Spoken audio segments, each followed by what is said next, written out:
এই ম্যাথটার ক্ষেত্রে নিচে 1 মাইনাস সাইন এক্স দেখতে পাচ্ছি, তাহলে এটাকেও আসলে 1 বাই কিছু আকারে লেখা যাচ্ছে, মানে দুইটা ভাগে ভাগ করা যাচ্ছে না, তাহলে এটাকেও আমরা অনুবন্ধী দিয়ে গুণ করবো হরলবকে।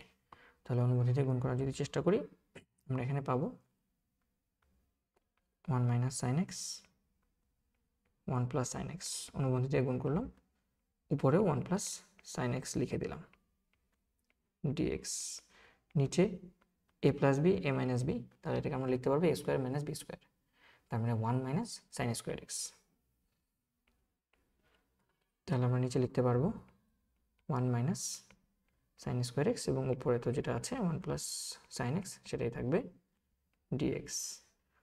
এবং আমরা জানি 1 মাইনাস সাইন স্কোয়ার এক্স মানে হচ্ছে কস স্কোয়ার এক্স, সো কস স্কোয়ার এক্স, নিচে একটা রাশি চলে গেল এবং উপরে দুইটা রাশি 1 প্লাস সাইন এক্স ডিএক্স। এখন আমরা এটাকে এটা দিয়ে ভাগ করে ফেলতে পারবো, সেটাই আমরা করি। ভাগ করে ফেলে আমরা এখানে লিখতে পারবো integration 1 by cos square x মানে হচ্ছে সেক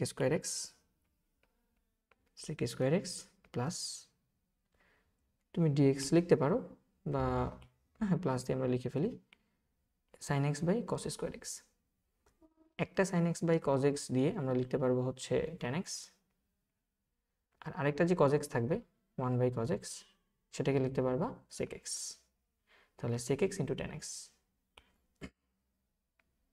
sec x into tan x dx। এখন তো আমরা ডিরেক্টলি ফর্মুলা জানি, sec স্কোয়ার এক্স এর ইন্টিগ্রেশন হচ্ছে আমাদের tan x, tan x এর ডিফারেন্সিয়েশন যেহেতু sec স্কোয়ার এক্স, তাহলে sec স্কোয়ার এক্স এর ইন্টিগ্রেশন হচ্ছে tan x।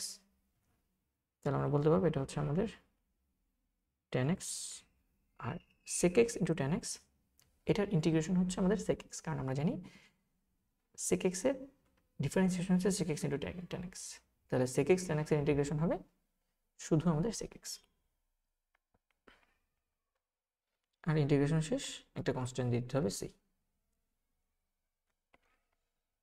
এটাই হচ্ছে আমাদের উত্তর। হোপফুলি আমরা ম্যাথটা বুঝতে পেরেছি। ধন্যবাদ সবাইকে।